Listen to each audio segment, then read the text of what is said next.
जैसे कि हम सभी जानते हैं यूपीएससी आईएएस के एग्जाम में ऑप्शनली गेम चेंजर है। राइट।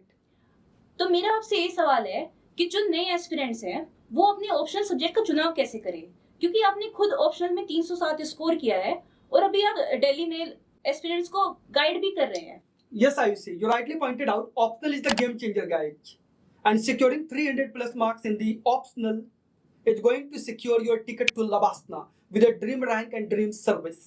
So हमारे नए एस्पिरेंट्स को ऑप्शनल का चुनाव करने के लिए मैं 4 पैरामीटर्स बता रहा हूँ। Number 1, genuine interest. आपका इस सब्जेक्ट में जेन्युइन इंटरेस्ट होना चाहिए। Yes yes.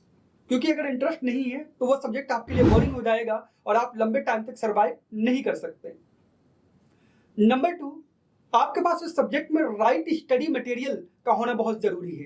क्या उस सब्जेक्ट में आपके पास एक्सेस है राइट और अपडेटेड मटेरियल का, यूपीएससी आईएएस एग्जाम के पैरामीटर के आधार पर।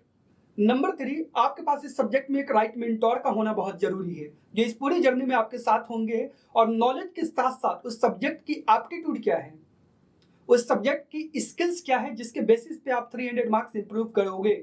उसके लिए जरूरी है आपको श्री कृष्ण या फिर आचार्य चाणक्य की यूपीएससी की महाभारत को जीतने के लिए। नंबर 4, यह हमें देखना बहुत जरूरी होगा कि यूपीएससी उस सब्जेक्ट में किस तरह से मार्किंग कर रही है, क्योंकि कई बार ऐसा होता है, अगर आप यूपीएससी की एनुअल रिपोर्ट देखेंगे तो कुछ सब्जेक्ट में यूपीएससी कुछ टाइम नंबर नहीं देती है। जैसे 2012 से 18 के बीच में पब्लिक एडमिनिस्ट्रेशन ऑप्शनल में नंबर नहीं मिल रहे थे, क्योंकि मोर देन 50% एस्पिरेंट्स उस ऑप्शनल को चूज कर रहे थे। तो यूपीएससी एक बैलेंस बनाने के लिए भी कुछ सब्जेक्ट में कई बार मार्किंग बहुत टफ रखती है। सो आप इन 4 पैरामीटर्स को फॉलो करके यूपीएससी में ऑप्शनल में 300 प्लस स्कोर कर सकते हैं। Thank you sir. Thank you.